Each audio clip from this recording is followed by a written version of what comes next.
एक जंगल में एक सफ़ेद शेर रहता था। उसका नाम सिम्बा था। वो जंगल का राजा था और जंगल के सभी जानवर उसका सम्मान करते थे और उससे खुश थे। वो किसी को ना ही परेशान करता और ना ही उनका बेवजह शिकार करता था। जंगल के सभी जानवरों की ज़िंदगी बहुत ही मज़े से गुजर रही थी। लेकिन कुछ दिन बाद उस जंगल में किसी दूसरे जंगल से एक काला शेर आ गया। उसका नाम बाघ मानव था। वो बहुत ही बेरहम और शातिर था। वो जंगल के राजा सिम्बा को मारकर खुद राजा बनना चाहता था।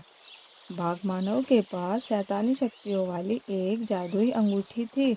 उस जादुई अंगूठी की मदद से बाघ मानव ने पूरे जंगल में कोहराम मचा दिया।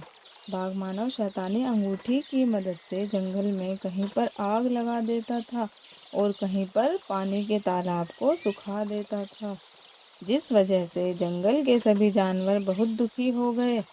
एक दिन जंगल का राजा सिम्बा एक कुएं के पास बैठा आराम कर रहा था और वहां पर वो शैतानी शेर बाघ मानव आ जाता है और राजा सिम्बा से कहता है, आज मैं तुम्हें मार दूंगा और फिर इस पूरे जंगल का राजा मैं बन जाऊंगा। और जो मुझे राजा नहीं मानेगा मैं उसे भी खत्म कर दूंगा। राजा सिम्बा कहता है कि ये इतना आसान नहीं है क्योंकि उससे पहले ही मैं तुझे खत्म कर दूंगा। सिम्बा आखिरी दम तक बाघ मानव से लड़ता है, लेकिन बाघ मानव की जादुई शक्तियों के सामने वो ज़्यादा देर तक टिक नहीं पाता और फिर बाघ मानव अपनी जादुई शक्तियों से राजा सिम्बा को मार देता है और वहाँ से भाग जाता है। और फिर कुछ देर बाद उस कुएं से एक जलपरी बाहर आती है और अपनी शक्तियों से राजा सिम्बा को जिंदा कर देती है और सिम्बा से कहती है कि महाराज जाओ, उस शैतान शेर बाघ मानव को मारकर इस जंगल को बचा लो। इस जंगल में ये पानी का आखिरी कुआं बचा है जिसका पानी उसने अपनी काली शक्तियों से अभी तक सुखाया नहीं है। उसने अगर इस कुएं के पानी को भी ख़त्म कर दिया तो इस जंगल में कुछ नहीं बचेगा और फिर वो सब जानवरों को भी मार देगा।